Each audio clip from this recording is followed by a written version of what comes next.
morning, everyone. You're welcome to the second in the series of training on manuscript writing.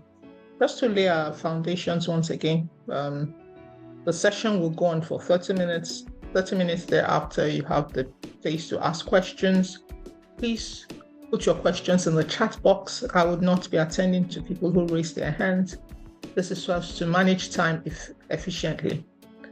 You can ask any question on manuscript writing. It doesn't have to be limited to the topic. I'm going to beg everyone to please put your eyes on your mic and mute it. It's going to be challenging for me to put an eye on my discussion and at the same time putting my eyes on you muting your mic. Please keep your mic muted. Do that as a favor. It's also important, many of you keep asking for the recordings. This is my university link, so the recordings does not come to me. If it happens that I get it, that's good. If I don't get it, I'm sorry, I won't be able to share. Once again, I'm pleading with all of you, just mute your mic and reduce the interference. It's going to be a lot distractive managing your mic as well as listening to mine. I'm doing it right now, but as it goes, it becomes difficult. Thanks for attending once again. So today we're going to look at research, and that starts to be the beginning of our discussion. Once you are writing, you don't start to write your manuscript before you've done your research. What you do is do your research, collect your data, and write your manuscript. For people who collect ethics clearance, which is the thing you should do, there should be no research on any human being dead or alive that you do. And beyond that, all things that has to do with human use, including mechanics or plants or animals, you should get your ethics clearance. If you do get your ethics clearance, you'll find out that you would have largely written your introduction, you would have largely written your methodology as well as your objective. What you don't have is your result. So to then flow into writing a manuscript becomes easy. But we're going to start from the fundamentals. When we talk about research, what do we mean? Research has a simple definition. No matter where you go, you will get this definition. Once again, please mute your mic. I'm having headaches having to mute your mics, and it's distracting me from speaking. OAU COR, please, I'm going to hand this over to you. Please help me to mute people's mics. There's so many of them that are not muting their mics, and it's distracting me.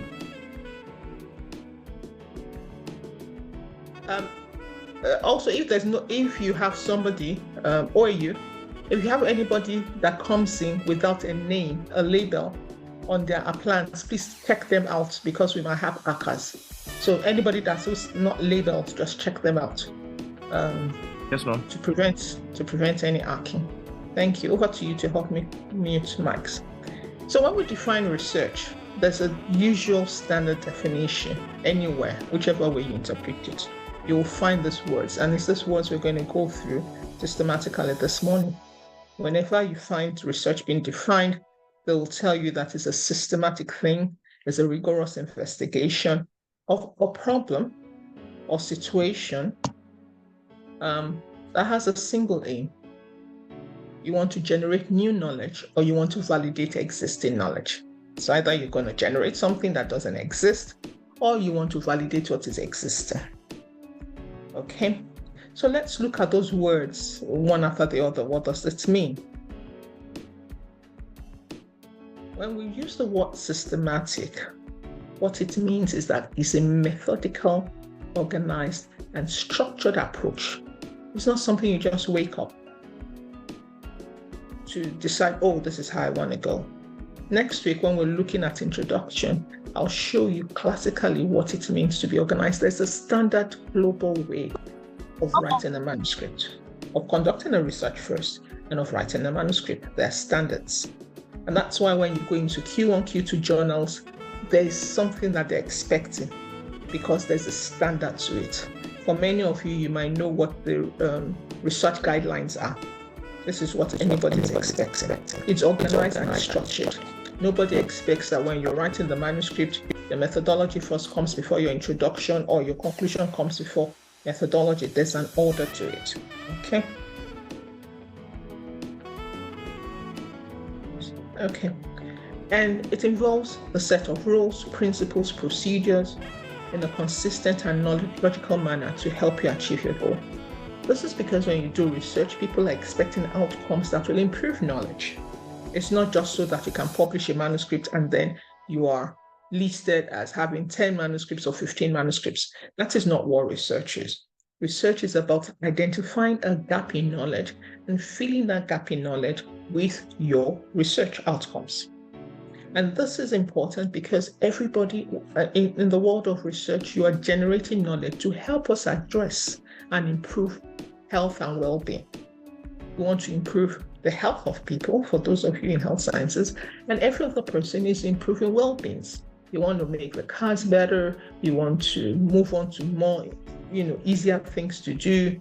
You want to make it possible to get educated in easier, logical ways. You want to enable people assimilate knowledge in faster ways. So it's about generating knowledge to improve the life of people. And therefore, what people will be looking for when you are asked to follow methods and follow rules and principles is what is the social value of your research. If your research has no social value, Q1, Q2 journals will not be publishing you, okay? Because they're looking for social value.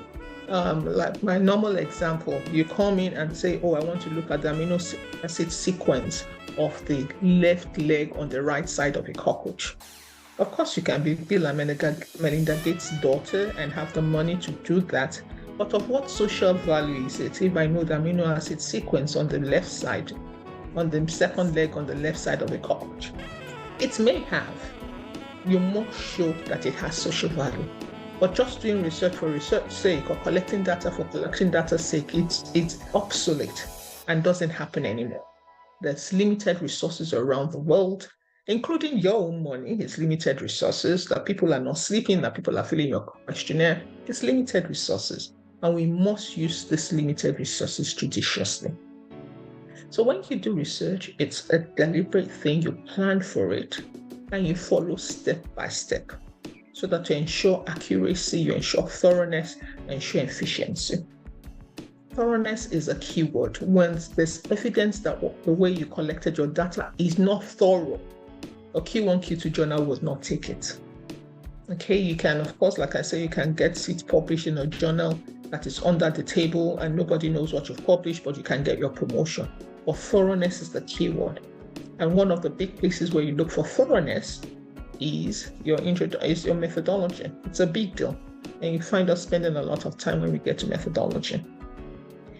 And when we're talking about systematic review, a systematic approach to research, it's more often applicable in science, but I do know very well that social science research, even arts, I was surprised.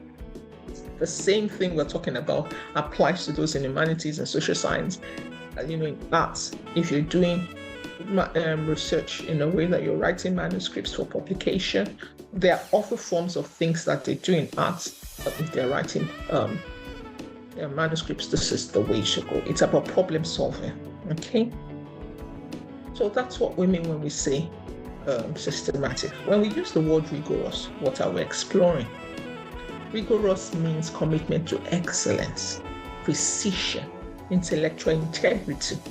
You can't say you're going to do a research without understanding the field. You must understand the field, or your team must understand the field. Okay? It's excellence, it's precision, it's rigor. That's what we mean when we're talking about research. It also means that the result you obtain is reliable. Somebody can go to bed and sleep. It's credible and is supported by evidence. What does this mean? Even when you're starting from your introduction must show clearly that the variables I'm putting together to study my methodology has reason to be there. You don't just wake up and think, okay, I want to look at shoes and socks. There must be evidence why shoes and socks come together.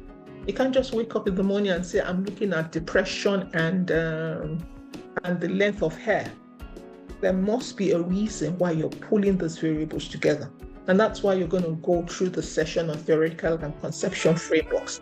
because theoretical and conceptual frameworks kind of lay the foundation for you to include variables. One of the things you find in manuscripts is when your introduction does not introduce of variables, and then you get into the methodology, it's not even clear. And then you get to the result and you're just seeing variables that you never were introduced to. Nobody's going to go with that paper in a Q1, Q2 journal. Okay, so for example, I work in the world of oral health. So I say oral health is a big problem. Oral health causes holes. Oral health causes pain. My study is going to look at the association between socio-demographic variables and oral health. I go into the method, I say I collect oral health variables. I then go into result and now start saying there's an association between age and caries.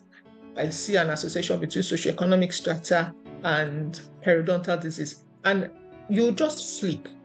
Where did caries come here? You never mentioned caries introduction. You never mentioned age in introduction. You never mentioned periodontal disease or how you measured it in your methodology. And then in the result, you're just seeing all kinds of variables. It doesn't pass. Nobody's going to pass that in a top journal.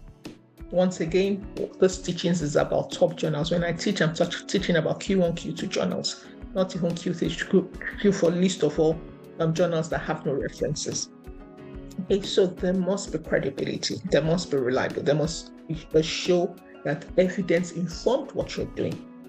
When we go to the point around theoretical and conceptual framework, you find that even when this work had never been done anywhere in the world, a theoretical framework starts to introduce you to the variables that should go. So I am assuming that this variable will be associated with this variable because this is the underlying foundation that gives me a reason to think so. So there must be evidence to do everything we're doing. And once again, it's thorough and it's careful. One of the things you'll be looking at when we're looking at objective is that once you have an objective, it is clearly stating the options for your methods, your study design. By the time you write an objective, the study design is almost clear what it's supposed to be. So you can't write an objective that is supposed to be a clinical trial and then you go and do cross-sectional study. It's flunked already. So there is everything links, even from your title. Usually you will write your title last, but from your title till your conclusion, everything syncs together. It aligns and it's flowing and people can reason with it. Okay, so once again, rigor means high level of precision and attention to details, adherence to established procedures and standards. I repeat, when we do research, there's standards, there's procedures. You can't do a research and publish when you didn't get an ethics clearance. You cannot. There are ways where the way we write. This is one of the big differences between science, ironically, and arts. I say in arts, there's fluidity and everything you do is a style. In science, there's rigidity, expectations, a method that is required. And once you flunk away from that, without justification for it, it doesn't go. The head of science people just doesn't gel. They expect, this is how they expect things to be. And when things are not there, especially when you're a young person, not an expert, and you're not justifying that variability, it becomes a problem. I'm sure many of you have heard about the Nobel Prize lady who was doing mRNA research, and now mRNA was the big deal when it came to COVID vaccine. It's true, many people will reject. It's a normal. She was starting a research in a world that was not known. mRNA, who does mRNA research? It's DNA. It was very peculiar. She's going to get rejected. They're going to throw it out. It's normal. The difference was that she persevered and got it through, but that she would get a reject. And she wasn't working on the shoulder of a giant that is known in the field. She was coming new herself and then into a world that had never been done. She's going to get a reject, which is normal because she's deviating from the known norms until there's evidence to, with time, there's evidence to substantiate that, okay, let us have a look. Okay, though now there's a lot more interest in innovation and creativity you might start to get attention to what you're doing, but it's normal. And anybody in this world must be ready for rejects. Okay, the rejects, well, I mean, at many of our levels, it's not because you're breaking new grounds, but reject is because there are fundamental things that needs to be corrected. And you must welcome rejects. You must welcome comments, because that's part of the rigor. That's science. You don't put information out there that somebody else is going to build on, yet it's not valid. It's it's going to cause a collapse of systems.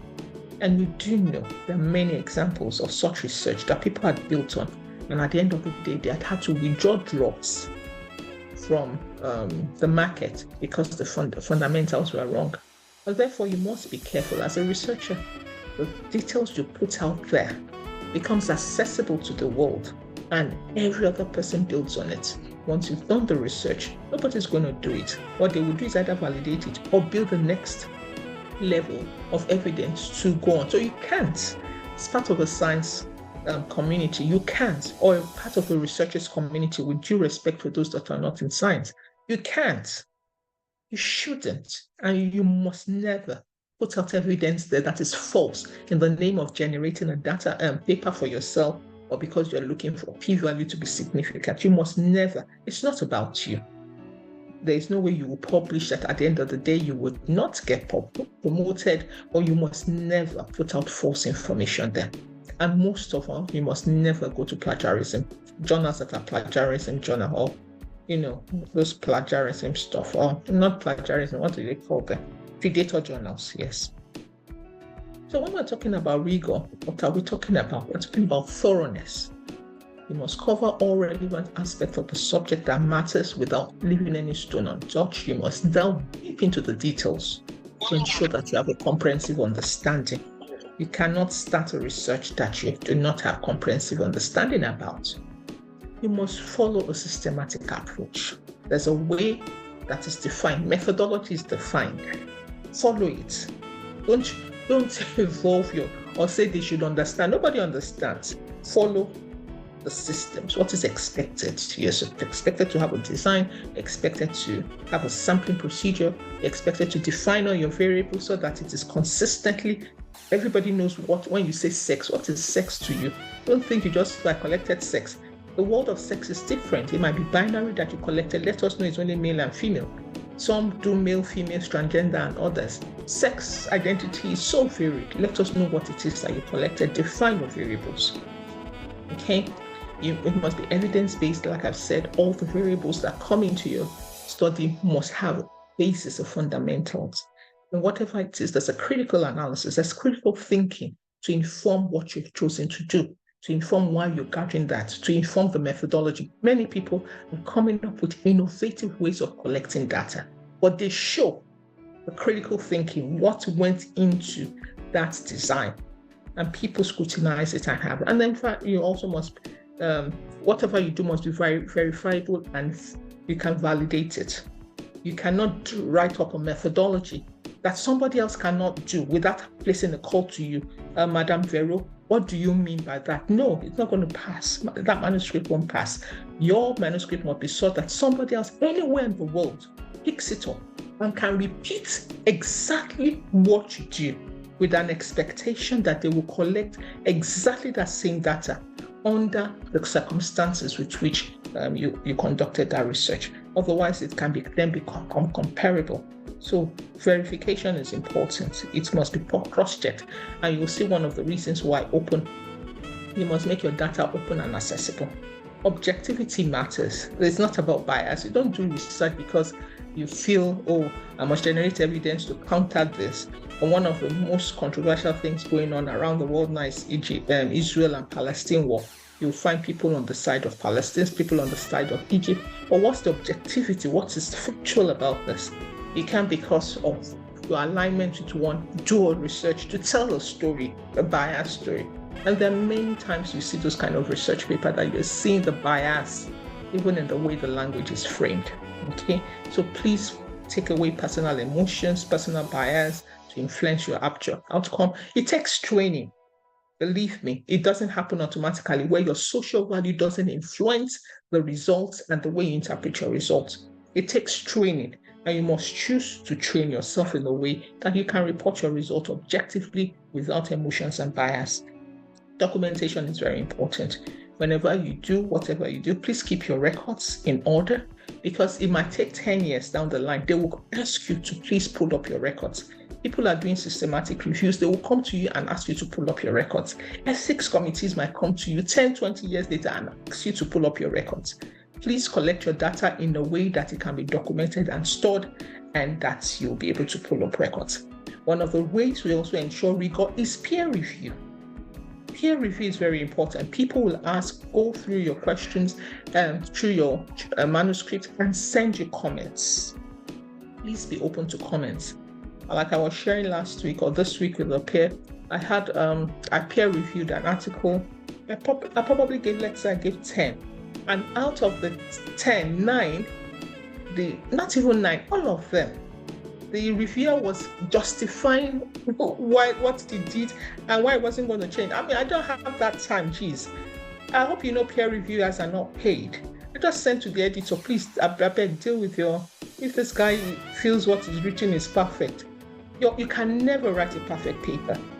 Look for peer review, celebrate peer review. For somebody to find time to review your paper, you must respond in a very polite way. We'll be talking about how to handle peer review. You must thank the person.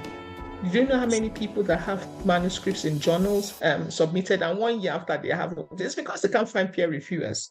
And you, as your social responsibility, once you're a scientist, is your social responsibility to peer review. So don't turn down peer review. If you submit 4 manuscripts in a year, review 8. At the minimum, review 4. But do more than that, review 8. Okay? Because you're going to be expected to do. 2 people are going to review your manuscripts.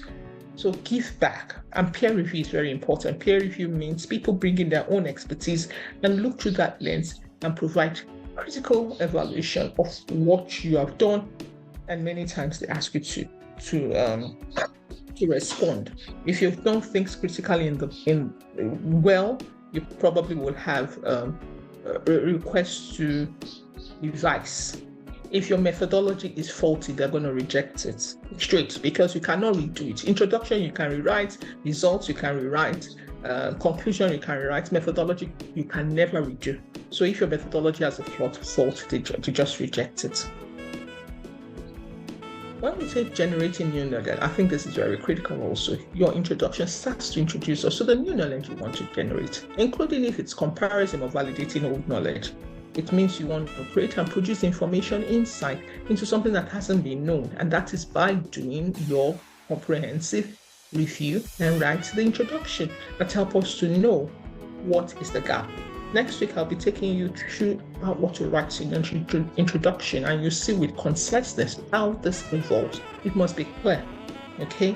So when you talk about new knowledge, you are discovering, uncovering, creating new information, idea, perspectives, and contributing to existing body of knowledge in particular. One of the things I also usually share when I do this training is that when you're generating new knowledge, one of the places you also find new knowledge and evidence for me also, if I want to investigate, is the discussion. Because even though you have done, your introduction says, there's this gap and I'm doing this gap and I'm addressing this gap. Even when you've addressed this gap, your discussion will also let us know what is incomplete or what is newly evolving from what you have done. And then me also, reading your paper, can take that and learn from it, okay? So you must, it's not about repeating things except you have evidence to validate. You want to, for example, like I share, I stay in ile-ife. For those of you that might know the anatomy of ile-ife and Morenike, you don't even know the boundaries, okay? And ile-ife is just about 15 minutes drive. It is out of place for me to say, I studied twins in ile-ife, but there has never been a study in Morenike, and therefore I want to study in Morenike. It doesn't make sense, because what happens in, what's the difference between ile-ife and Morenike? That you will now say, because it's not in ile-ife, I want to generate more. What is the cultural difference? What is the environmental difference? What is informing? What is the evidence that what you will find, or suggestion that what you will find in Morenike is different from ile-ife? However, I can justify that and say in Morenike, they eat breadfruit as a staple food. Your Fatima, please, can you put off your video? In Morenike, they put on and they eat breadfruit, which affects the hormones or the enzymes that causes that. Whereas in ile-ife, they eat yam, and evidence has shown that yam triples the ovulation. Now I'm justifying why I want to do Morenike and ile-ife. The diet is different between the two, and I showed that the diet can affect the hormonal whatever that affects fertility, and therefore it's possible that because of this difference, twin births in Morenike may be higher than that in ile-ife. Okay, that's very variable. That's a justification. There might be knowledge already in adults, but there's no knowledge in adolescents. You know that there's everything different about adolescents, the way they reason, the way they think, the way they respond, and therefore you want to repeat the study done in adolescents in elderly amongst adolescents. Or you want to say, something has been done in northern Nigeria, but the culture in northern Nigeria is so different that it makes women behave in a different way from women in southern Nigeria. Therefore, you want to replicate. Then you have created a justification. But just that something that's not done in a geographical area, it's completely out of place. We all do know that drugs that we take is harmful somewhere, but it's taken elsewhere, as long as there's no genetic difference that affects the metabolism of that drug. So you must justify what new knowledge you are generating and why it's important to generate this new knowledge. It's not just enough to generate new knowledge. What difference would it make? That is what your social value is. And you can generate this new knowledge by experimentation, analysis, observation, or just critical thinking to suggest. One of the things that becomes very powerful in recent times is the use of systematic reviews or scoping reviews or bibliometric reviews. There are many types of reviews. Once you do these reviews, it starts to tell you where the gaps are and what you need to do in terms of responding to new knowledge. So when we're looking at new knowledge, we're talking about originality. There's novelty. Might be an idea, a concept. One of the things we recently did with my colleagues was show that caries was associated with brain development. When there's pain and caries, there's brain development. Retardation of brain development in children. So we first shared it as an opinion and pulled our evidence to show that there's a suggested evidence that there will be that difference. Now we're going to systematic review. We will now do an extensive systematic review to now see what evidence exists, what doesn't exist, and then we're going to go on to primary study to generate evidence to further buttress this line of thinking. So you can see that we're starting to develop a new line of thinking, a new line of knowledge, and we're generating the evidence. And I was at a meeting, I think earlier this week, that there's no way, if you are thinking systematically about the problem, that your paper will never be referenced. It's a strange thing where you write a manuscript and you yourself cannot reference the paper, and 10, 20 years, nobody has referenced it. It is of no value, absolutely no value, even of no value for yourself.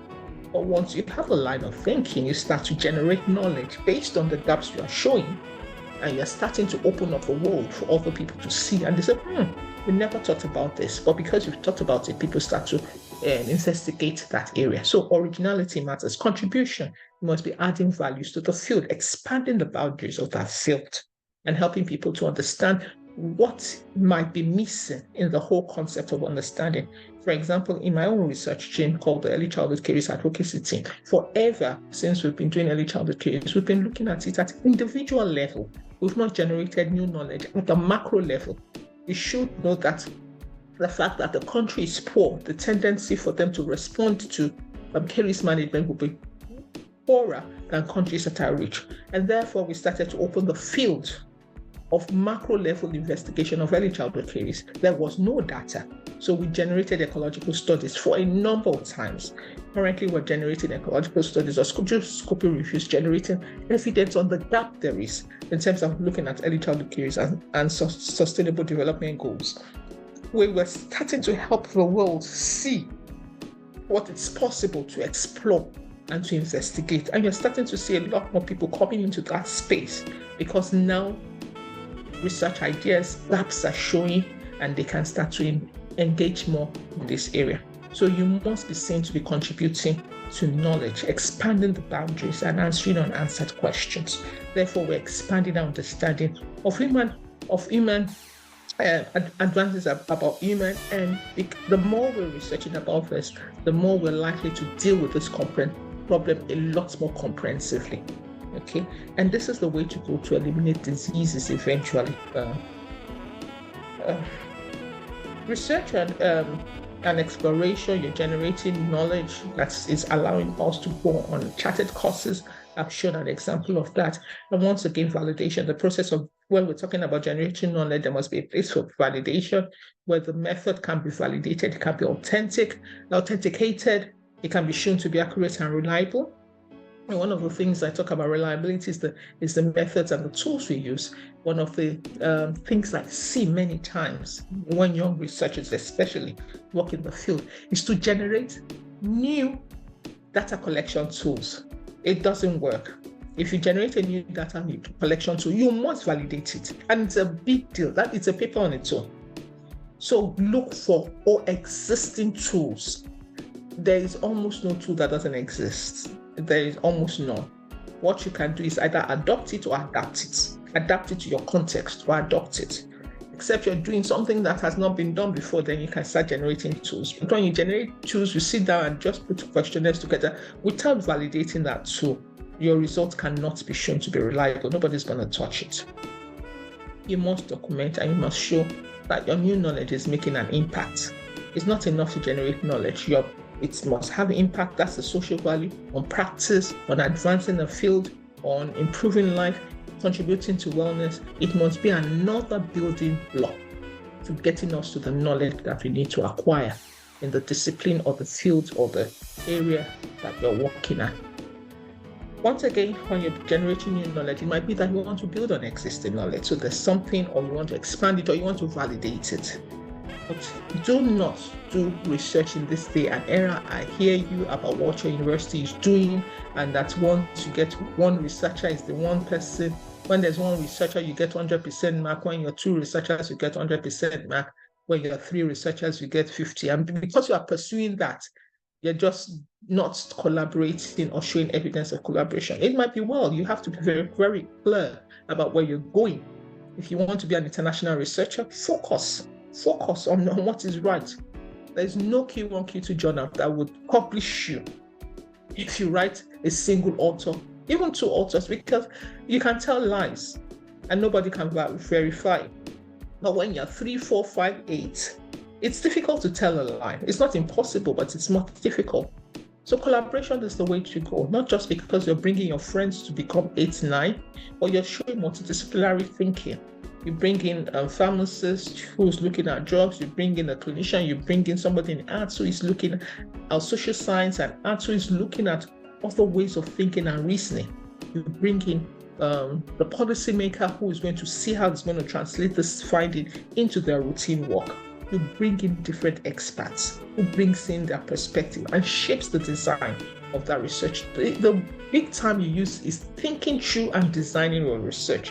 Once you've thought through that research, it generating and translating it into action is a lot less, time waste. So collaboration matters. Of course, you must always increase collaboration across board. International collaboration is very important. The national collaboration is important. International collaboration is also important. So, in summary, I've tried to highlight why generating new knowledge is critical. It involves discovering and creating information that adds to our understanding of the world. It's a fundamental aspect. Sorry, there's noise. Monisayo, Formula, please mute your mic.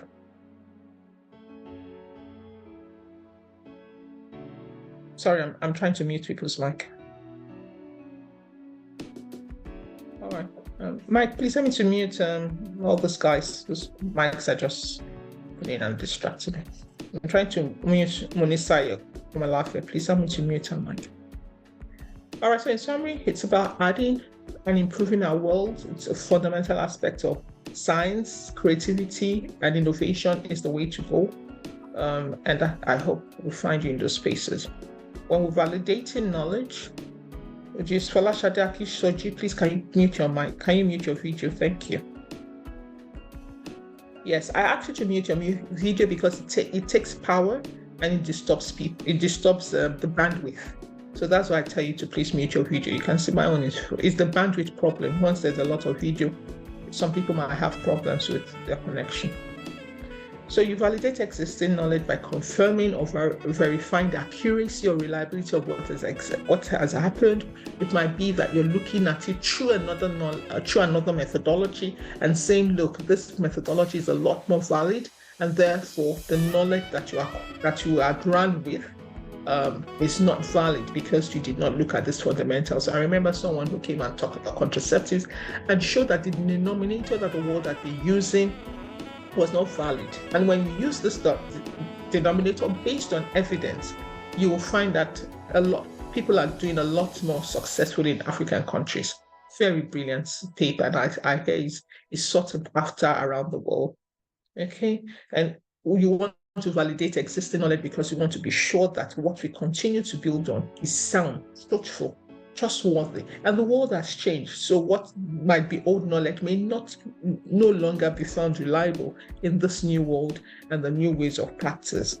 And validation matters. You want to maintain integrity and credibility of the knowledge base on which we are building on. So validation is very, very important and a part of science. When we're validating, we're verifying through the ways we're generating, we're replicating, trying to see if we can replicate. For example, I try to replicate what they're saying about adolescents in America.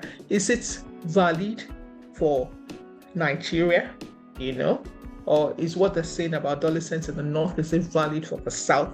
So you might be seeing if there's validation when you're replicating exactly what they've done in another context. Cross validation also matters, and updating knowledge. Of course, things might change. COVID has happened.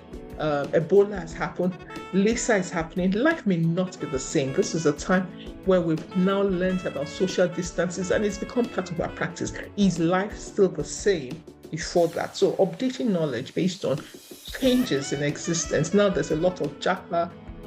People are traveling a lot more. Globalization is real. Our practice is exactly the same. So you want to validate and provide new insight and based on the new way of living. Credibility of sources, contextual relevance. I've tried to explain contextual relevance when I say what is happening in the North is valid for the South. You want to also critically evaluate and communicate your findings. One of the things I tell people is that when you generate knowledge and you do not disseminate it, it's a crime. It's actually a crime in research, because when you don't disseminate it, people don't know that knowledge exists, and therefore they cannot build credibly. They will redo it, and that way you're wasting resources and time.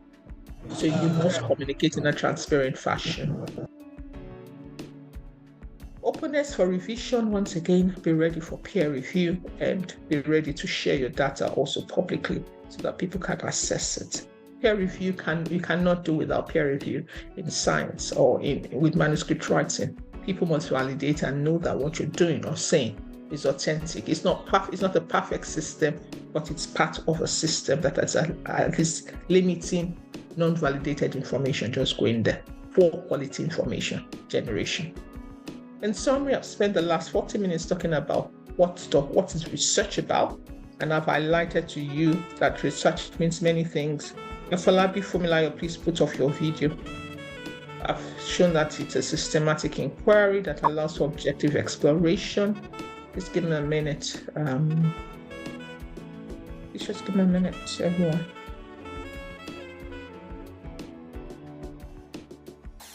Yeah. Generating new knowledge.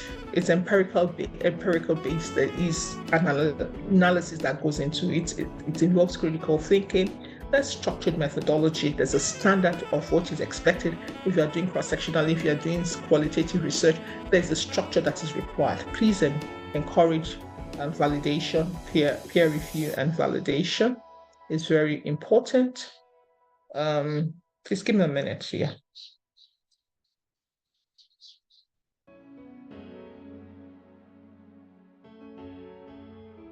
Thank you. Documentation and communication is very important. You must publish whatever, whether it's negative or not.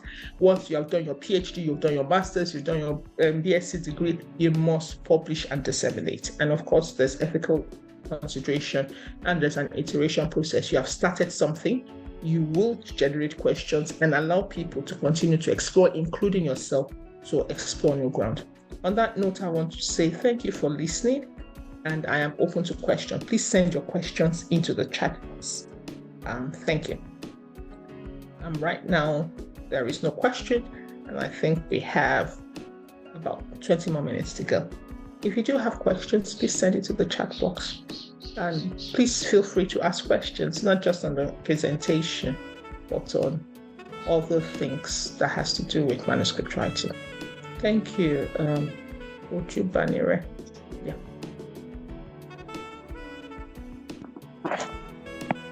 Okay.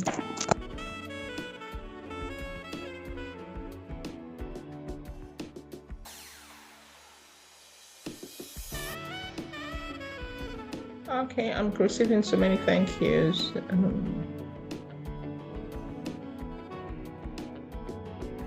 Yeah, we'll try to improve the directions about people muting their mics. All right, it's all about thank you, everyone. I'm looking for questions. We have 20 more minutes. If you do have questions, not only on the presentation, but on manuscript writing, please let us know so that I can answer. Yeah, thank you, everyone. Thank you for your thanks. Thank you. Okay, I'll just hang on for another 4 minutes. Okay, so there's a question here that says, good morning, Prof. This is a wonderful presentation. Please, can you use the slide? No, I'm not sending slides to anybody. And I'm not, like I said, I'll share the recordings if I get it. This is my university. It's my university Zoom, so it doesn't land on my laptop. What's the difference between adapting and adopting an instrument? Excellent question. When they create instruments, adopting means verbatim, you just take it and use it. Adapting means you do content validation, construct validation, and you might change the arrangement, you might change the framing of the words, you might change, you make changes so that it's context relevant. Then that is adapting. Okay, many times you will adapt. For example, even if they've used this tool in Nigeria and they use it amongst men, they have never used it amongst women, you might want to adapt, by doing the content validation. If they've used it in adults, they've not used it in young people before, children, the language will differ, you might want to adapt, okay? So it's either you're adopting it 100%. For example, if they've used it amongst men in Lagos and want to use it among men in Ibadan, you can just adopt it, okay, without adapting it. So that's the difference between adapting and adopting. But please, once again, I encourage you, use tools that has existed, don't create tools. There are tools, that standard tools. For example, you want to do things on sexual and reproductive health. There's a standard tool around the world for sexual and reproductive health. Adapt the one they use in DHS. All those tools that they use in DHS, demographic health surveys, just adopt them, okay? And then your data can become comparable with that of the rest of the world, or you can compare it. It's no longer apples and oranges. It will now be oranges and oranges that you are comparing when you're having your discussion. Tunde Nadimeji asks, how can we address bias in research documentation? Bias in research documentation is usually informed by a cultural perspective of what is right and wrong. And therefore, when we reflect on our results based on that cultural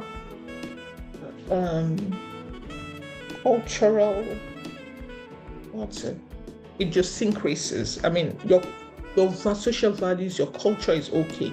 But if you are not cognizant that what might be right for you in your culture might be wrong in another culture, then your discussion of your research finding becomes fraught with bias. I'm saying because there's a course I teach on or I'm going to start teaching in Oxford University that talks about subjectivity. Maybe what I'll do is just share that slide or on Manuscript Hub.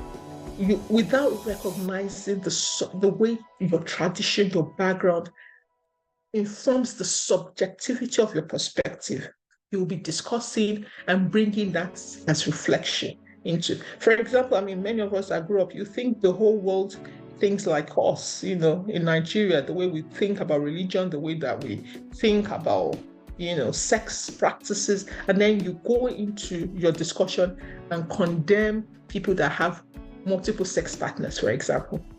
So I come from this cultural from this religious background that says that one man, one wife, okay? And I think the world is like that. Then I now do an analysis, and there are women that are having polygamous relationship, and then in your discussion, you are discussing it like as if it is bad. You're judging it. So you're starting to see that your bias is informing rather than neutrality, and knowing that people's lifestyles are different. It's not for you to judge about lifestyle. It's about you to present information that can help improve safe practices wherever it is. So these are the kind of thin lines that start to draw, and people read it and see the judgment and they'll throw it out. They won't publish a paper that anybody will bring litigation on them. So I hope that helps Tunde Ladimeji in explaining what it means to introduce bias in our research documentation. What's the difference between adapting? Yes. Please, can a student publish his report? Well, I think students should publish their research, because students are working with supervisors who understand all these issues we're talking about. There is, everywhere in the world, there's a movement towards you don't waste people's time publishing thesis and putting it on the shelves of books. It's a waste of time. It's a waste of resources. It's a waste of paper. It's a waste of trees. Okay, and the world can't afford additional waste. So you will find around the world, undergraduate thesis has to be published. List of all postgraduate thesis, they should be published. Okay, especially if you did a thorough job. One of the things I say in my university, one of the things we want to work towards over the next 2 years is to see that all our journals go into Scopus Index, and our students must publish their research at the minimum, in this kind of journals. So yes, students should publish not their report, but their research.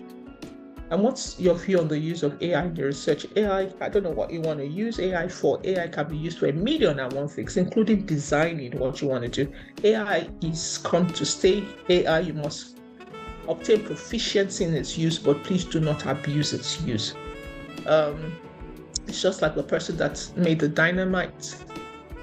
When the dynamites were made, it wasn't for you to be blowing up the world and destroying people, but the technology is already used to destroy. AI is positive, AI is solid. I tell people, if you're not on AI, you're just going to fall behind. I think for me, I share people that cannot use AI machineries to improve the quality of their English when they write. When you go to a top journals you find in American and European communities, they don't understand why your language is terrible, because there are instruments all over the world that can help you improve the English. So they won't even engage with it, because your English, they can't understand it. So AI has a place in research. AI can generate ideas for you. AI can help you engage. For example, I'm writing and I have a brain block, I can ask AI, what do you think? Those are things like ChatGPT. Now, what do you think? What do you think I can study about water and caries? And it will tell you, share ideas for you. You can look at this, you can look at this, you can look at this. But you can't use AI to generate a manuscript. That's unethical. You can't use AI to replace your thinking. That's unethical. All right, so AI has a place. AI can help you in many ways think through things, but please do not abuse it. I hope that answers your question. How can young researchers start adapting or adopting to existing knowledge? I'm sure you have a beautiful question, but I actually don't understand the question. I apologize. I don't understand the question. I'm sorry. How can young researchers start adapting or adopting to existing? I'm truly sorry. If you can explain it better, that might help me, but I don't know how to answer that. I don't understand it. And what can you say about high cost of publishing in foreign top-rated journals? Usually, many of those journals will give you a APC exemption. I publish in top-rated journals. I publish in BMC. I probably have published 100 manuscripts in BMC, and they give APC waivers. And many journals, many top journals will give APC waivers once you've proven that you are low-income country. Publishing Frontiers will give a discount, and the discounts I can afford sometimes. When I can't afford. I make a case as much as possible because I want to publish in top journals, because that's how I am seen and I'm visible, and it matters for me personally that I'm visible. So I publish in top-rated journals. I publish in journals that are Scopus indexed at the minimum. And minimum, you get Q2, you could get Q2, Q3, Q4 journals in Scopus index. If at the worst, I'll go to Scopus index. I won't go to a journal that's you publish and then they print 200 copies and all the copies are in their office and only you know that you have published. Don't even go there a second time. You only go there because a bad paper you've produced to be accepted by them, because they're looking for papers for publication, not because they're looking for quality. Okay, so yeah, there are ways around ask everybody. Top-rated journals have, even Lancet, go ask for APC waiver. They'll give you once you've proven you're from low middle income country. Yeah. Thank you for your kind words.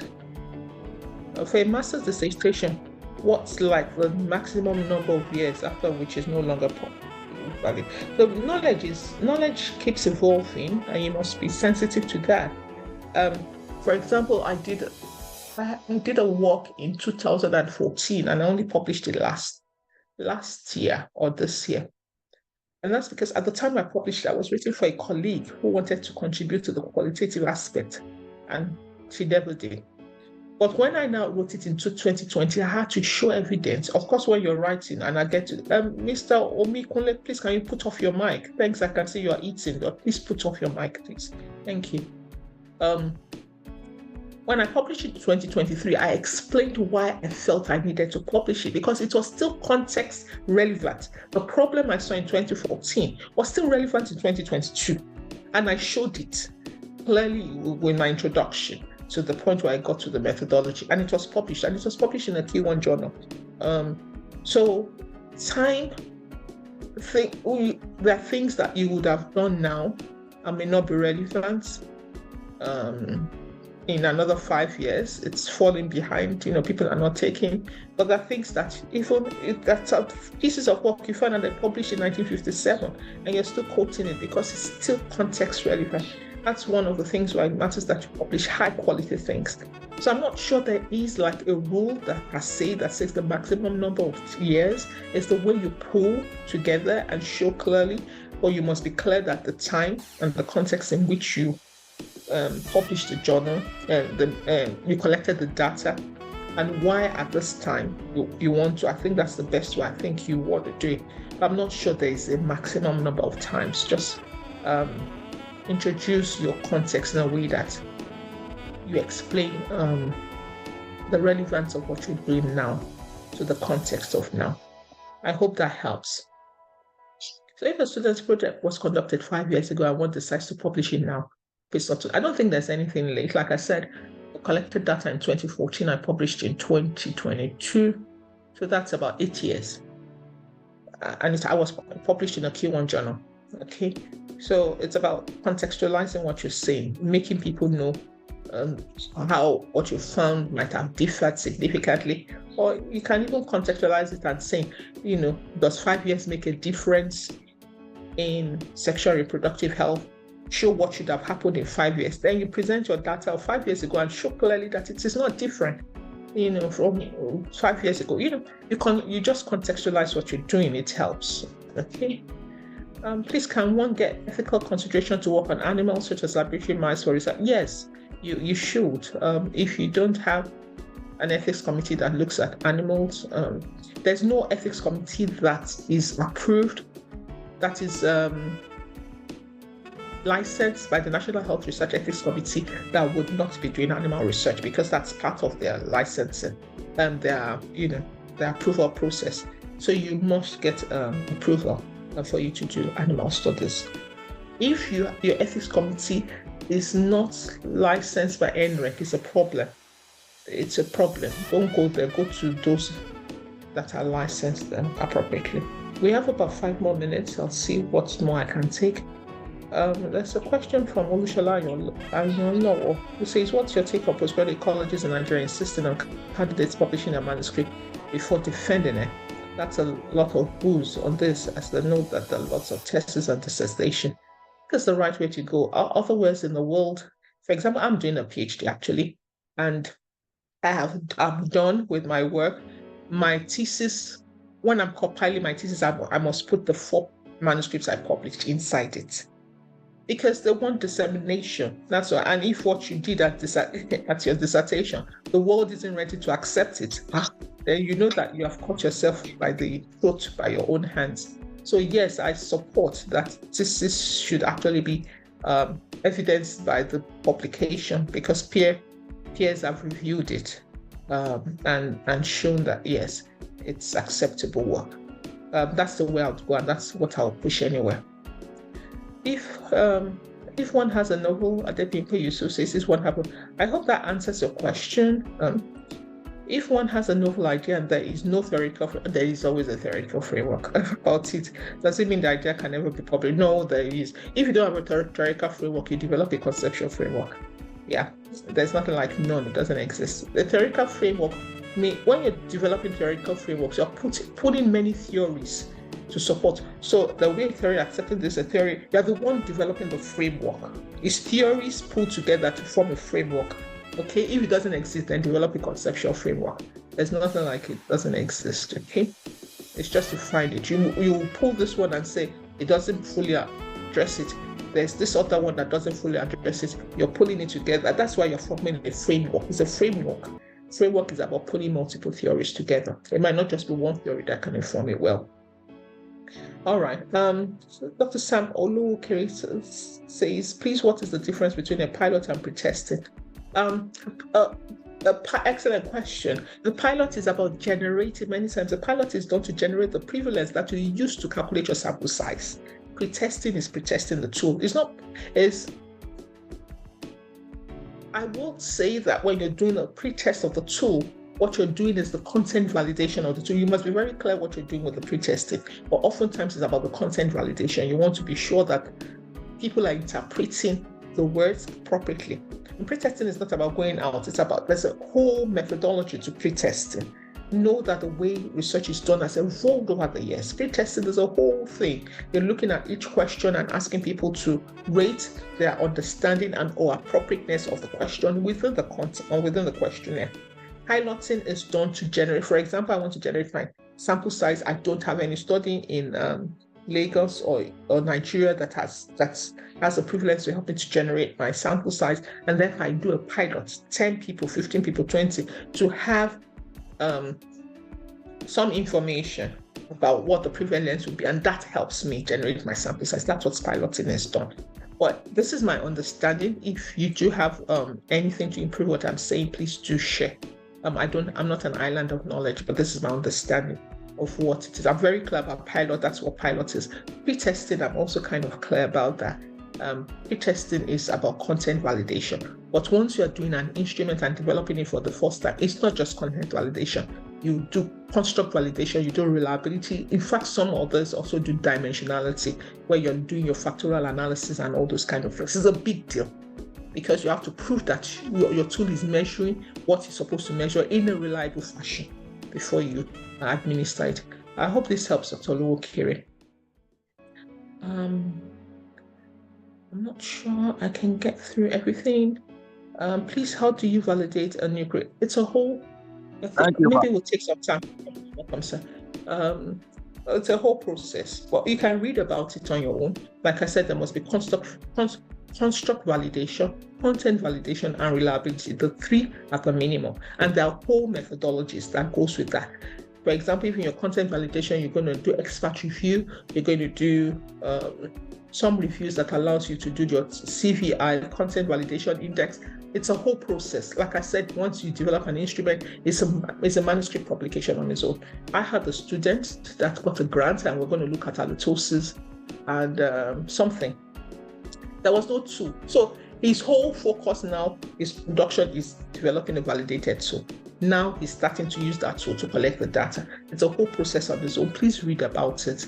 If you're going to do a lecture, it's going to be a whole lecture, but that's the way it goes. Thank you. I hope it helps. I think we're about the top of the hour. There are excellent questions here. The Me Too publication, which that's from Dr. Lawal. Thank you for the succinct presentation. The Me Too publication, in which researchers repeat an already answered question, is an unethical practice, and it's quite common, sadly. It's a waste of time, it's a waste of resources, and possibly harmful. Exactly, it's quite harmful. We're on top of the hour. I'm going to have to stop now. It's harmful because you're wasting people's time. Study participants come, they contribute. Even if all they're doing is knowledge answer question, they could have been sleeping. You don't waste people's resources by repeating things that has no value. I think if there's anything you're going on here, don't waste resources. Even if it's your money, you can do something else with it. Okay, thank you very much. Doshina, I hope I answered your questions about pre-testing. I've already done that. So when we adapt an instrument, yes, when you adapt, it's the minimum you do is called the Chromebacks alpha analysis. Once you've adapted. Because for you to have adapted, you have done a content validation process. Once you do that, it's not pre-testing per se. Because when you do a pre-test, what you're really doing is content validation. So when you adapt, you would have done a content validation, which is also your pre-test. But there's a way to do pre-test. But you will do a Chromebacks alpha analysis to show the value. That's what you will do at the minimum when you have adapted an instrument. Okay. Thanks everyone. We're on top of the hour. I'm sorry I can't take all the questions. Feel free to contact me or continue on the platform with all the excellent questions you have. I have to respect the hour and the time I committed to this. Otherwise, see you next week where we'll be talking about introduction, how to write the introduction part of your manuscript. Have a wonderful morning, everybody. Bye. Thank you, Ma.